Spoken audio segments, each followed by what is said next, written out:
Fíjense que viene saliendo un dato importante. Dice, es el dato de cuánta gente, me llama mucho la atención, de cuánta gente sin hogar vive en las calles de las ciudades de Estados Unidos.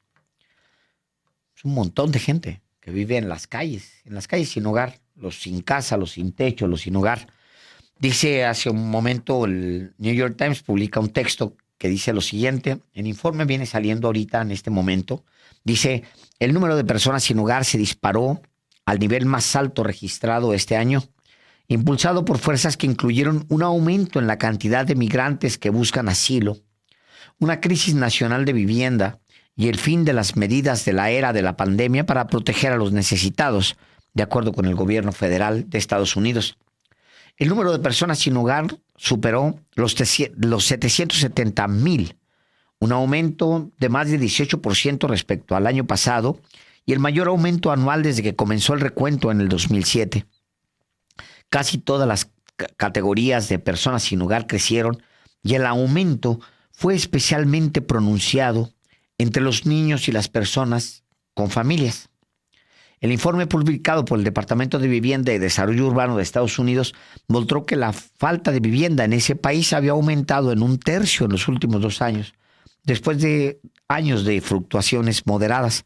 La agencia culpó a factores como nuestra crisis nacional de vivienda asequible que empeora, la inflación y el fin de ciertos programas de ayuda por la pandemia. Pero los funcionarios federales, en una llamada con los periodistas, hicieron especial hincapié en el aumento de los migrantes que buscan asilo y que abrumaron los sistemas de refugio donde se produjo gran parte del aumento. El gobierno no lleva un registro del estatus migratorio de las personas sin hogar, por lo que es difícil desentrañar con precisión las crisis gemelas de la pobreza interna y los extranjeros que huyen de tierras problemáticas, desafíos distintos con soluciones también muy distintas. Es probable que gran parte, incluso la mayor parte del aumento se deba al aumento de solicitudes de asilo de extranjeros que comenzó en 2022, pero que ha comenzado a disminuir desde que se produjo el recuento de personas sin hogar a principios de este año. No termina de ser muy triste que una nación como esa, que presume tener todo, que vive además de sacarle dinero a todo mundo, que le saca el petróleo a Oriente Medio, los metales a África y América Latina, el petróleo a todo mundo también, que lucra con el comercio, con todo absolutamente, tenga tanta gente en la calle. 770,000 dice esta nota de New York Times. Y dice un texto que publicó, estuve buscando algo sobre la pobreza en Estados Unidos, pero este texto es un texto de la BBC. Déjeme, se lo comparto aquí a Luis. Es un texto de la BBC que dice, este 2020, dice que eran 40 millones de pobres en Estados Unidos.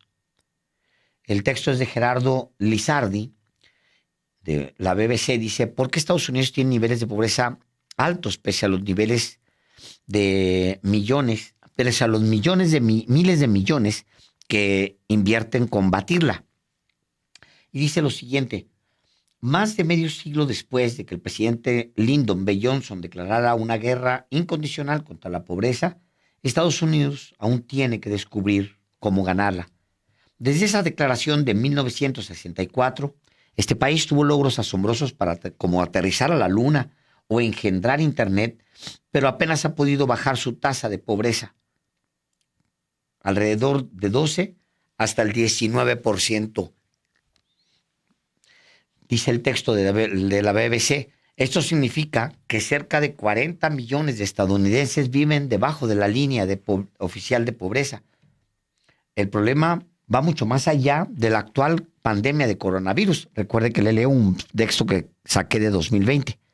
De hecho, pese a ser la nación del mundo más golpeada por el COVID-19 y a pesar de haber registrado este año sus mayores niveles de desempleo desde la Gran Depresión de 1938, Estados Unidos evitó hasta ahora un aumento de la pobreza gracias a una expansión histórica de los subsidios gubernamentales. Aún desde antes de la crisis, el país destinaba actualmente miles de millones de dólares a sus programas contra la pobreza, más que el equivalente del PIB de algunos países latinoamericanos. Y luego dice el profesor Mark Rank de la Universidad de Washington, eso es lo irónico. Una cosa sería si fuéramos un país pobre y realmente no pudiéramos hacer mucho al respecto, pero tenemos todos los recursos.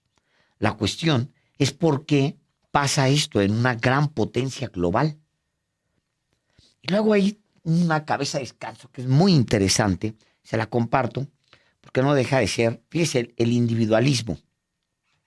Dice el texto, hay dos razones clave detrás de la pobreza en Estados Unidos, según los investigadores. Uno está asociado a la forma de encarar el asunto, el otro es económico. En primer lugar, Estados Unidos carece de una red firme de protección social o de un sistema de apoyo a los ingresos de las personas como tienen otros países, por ejemplo, con prestaciones por hijos a cargo. Los programas de bienestar social que Estados Unidos implementó en las últimas décadas, como los cupones de alimentos o el seguro de desempleo, le permitieron reducir algunos puntos su tasa de pobreza, pero son considerados limitados. Para explicar esto suele señalarse factores de tipo cultural. Fíjese esto. Tendemos a ver la pobreza en Estados Unidos como un fracaso individual. Es decir, que las personas no trabajan lo suficientes, que están tomando malas decisiones, que no tienen suficientes habilidades y ese tipo de cosas. Por lo tanto, depende de ti levantarte. El resultado es que realmente no hacemos mucho en términos de política social para sacar a la gente de la pobreza. A esto se suman las diferencias raciales. Las minorías aquí sufren el problema de una forma desproporcionada. Mientras que 11% de los niños blancos en Estados Unidos viven en la pobreza, esa tasa llega a 32% en los niños negros y a 26% en los niños latinos, concluyó el Centro de Datos Kid Count en base a estadísticas de la Oficina del Censo. La pobreza a menudo se considera un problema para los no blancos y eso también reduce la voluntad de ayudar a los demás. Y el texto sigue y sigue y no deja de ser muy llamativo que el problema de Estados Unidos es, entre los problemas que ubica, es, pues sí, el pobre es pobre porque quiere, piensa el estadounidense, como solía pensarse aquí o difundirse aquí desde los gobiernos de la derecha. El pobre es pobre porque quiere, pues sí, claro, es un mensaje muy a las Salinas Pliego, muy a la, pues sí, a cualquiera del PAN, básicamente. Y es, pues esto, 40 millones de pobres allá en Estados Unidos, 770,000 viviendo en las calles sin casa. Se supone que es una potencia global. En fin, pues eso quería compartirles. Es un dato que viene saliendo en este momento y pues valía la pena comentarlo, compartirlo con todos ustedes.